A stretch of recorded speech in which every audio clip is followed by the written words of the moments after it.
Hey, folks, welcome to Market Intraday Analysis by InTheMoneyStocks.com, your leaders in pure technical analysis, avoiding all that Wall Street hype.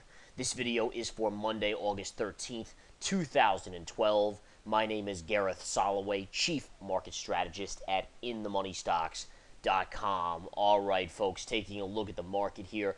The market initially sold off this morning on more worries and a dollar spike. And again, the worries continue to be from Europe, little pockets of worry. It doesn't seem like there's as much worry as there used to be. Obviously, the markets are not selling off like they used to a couple months ago. But you see these pockets of worry come out and the dollar will spike up. And then you see the market selling because the dollar is moving up. Remember that inverse relationship.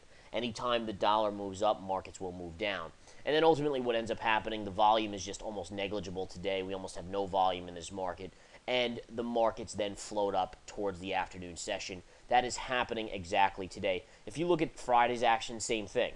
The market on a little bit of overnight worry from Europe opened lower and then floated up the rest of the day. Here you can see on Thursday you sold off kind of mid-ish day and then floated back up on light volume. And most other days, same thing here. You opened lower and then floated up the rest of the day. So again, it's been a common theme really for the last week where the markets have floated up into the end of the day. What you're looking at now, folks, is the possibility that that could change. And if that shows us a change, then it's time to really think about downside in this market. All right, there definitely is some complacency in this market. There's no doubt about it. You don't have the fear that you used to have a couple months ago. The VIX is down to 14, which is very, very low, showing no fear in the markets. And that does actually worry me in terms of downside. I mean, anytime you see lack of fear and complacency, you have to be on alert for possible downside. And I ultimately think that we've still hit a master level. I talked about this master level on the daily chart last week to you guys, and there it is right there. I coined the term Nexus of the universe. That is a big level, and you can see how impressive the market is at holding underneath that level. I mean, here we've gone sideways probably for about 5-6 days, and you have not been able to break through that line. And today, again, I mean, in all fairness, while the markets aren't selling sharply and they've come back off their lows, the markets aren't up. The S&P's down about 4 points, NASDAQ's down 4, Dow is actually down about 57 points. So, I mean, you are seeing some downside today. It's just not very big. You're not seeing a lot of downside. Okay? So, again, that's the nexus of the universe. And even if you get through there by a little bit, I mean, there's just so many resistance areas here, guys. I mean, I could draw in tons of lines here. These are just the two big ones. But there's multiple other lines just above current price that are going to make it hard for this market to push through.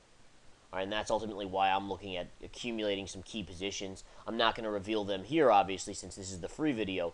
But if you come to InTheMoneyStocks.com and take the 7-day free trial, you will be privy to it. And again, the Research Center is one of the services we offer. That's geared towards swing traders and investors. And the Intraday Stock Chat is geared towards day traders. All right, both of them have live video stuff going on. Both of them have videos overall. Both of them get, swing trade, day trade type stuff going on. I mean, it's just awesome stuff inside the Research Center, inside the Intraday Stock Chat. And again, there's a 7-day free trial for both. So feel free to come and join. And no obligation, obviously, as long as you cancel prior to the end of the free trial. Okay, let's take a look at a couple other stocks today. JP Morgan Chase, with the market slightly lower, leading indicator JP Morgan Chase continues to be down slightly on the day, but only down 9 cents. And you can see it's floating up just like the market. If we take a look at Goldman Sachs, symbol GS, Goldman is actually up on the day about 51 cents. So a little bit of a mixed bag on the financials today. A couple other stocks in motion today. Apple and Google are having nice days in general with a small downward move in the market. The Apple stock is trading up $6.83 right now, just around the highs of the day. You can see it spiking up. And anytime you see Apple up, it's going to help the tech sector because it's such a big weighting in the NASDAQ or the NASDAQ 100 that it's going to help float the markets up. So again, that's helping the NASDAQ stay up.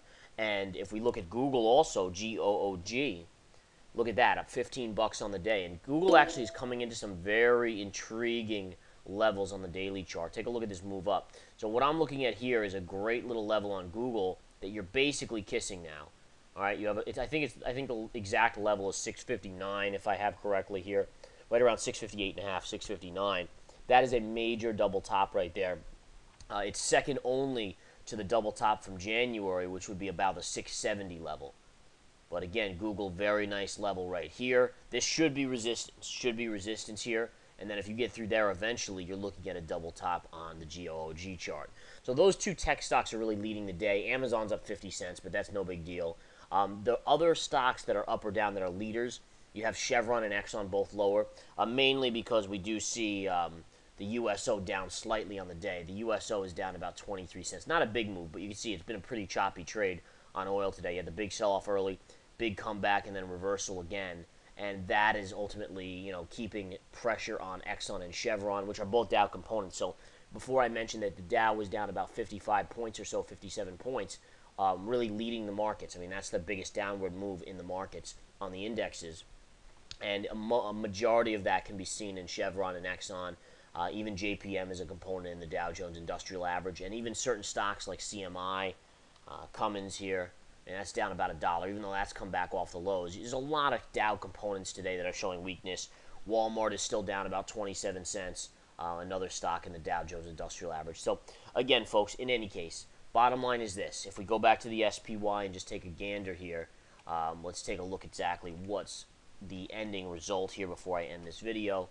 The Dow, the S&P or the SPY is trading down about 22 cents. Minor down move, good comeback on light volume. Volume today, 54 million, folks. That's right, 54 million. It probably is on pace to be the lightest trading day of the year. Last week combined was the lightest trading week of probably the last 52 weeks, if not more. Amazing how light the volume is. Many of you may say, well, if the light volume, what does that mean? And essentially, really, it doesn't mean a whole lot. It just tells you that there's not a lot of buyers, but it's very easy for the markets to stay up because you only need one or two buyers to float it up on light volume, and that's about it. And that seems to be what's going on. In addition, I think it's important to recognize that if the markets continue to float higher on light volume, you have to be wary of that because it means that there's not big institutional buying. And if there's not big institutional buying, it could be setting up for something. I mean, really, the institutions are the big money players with the best information. And if you're not seeing them buying, then you must be on alert to be careful in case the market does decide to take a big dump. All right? Good pop again on the spiders. You're actually coming into this blue line, which should be resistance. You also have double top a little bit higher. Those are going to be some good levels. But again, a nice float up here late in the day. Volume 54.7 million. Extremely light. Basically sleeper mode as traders and investors are taking vacations with their families in August before the kids start school. Come to InTheMoneyStocks.com. Take the 7-day free trial. Learn from the pros. I will teach you secrets. I will teach you proprietary techniques. I will give you swing trade alerts. It's all here at InTheMoneyStocks.com. Join the Research Center. Join the Intraday Stock Chat. Profit for life. Take care.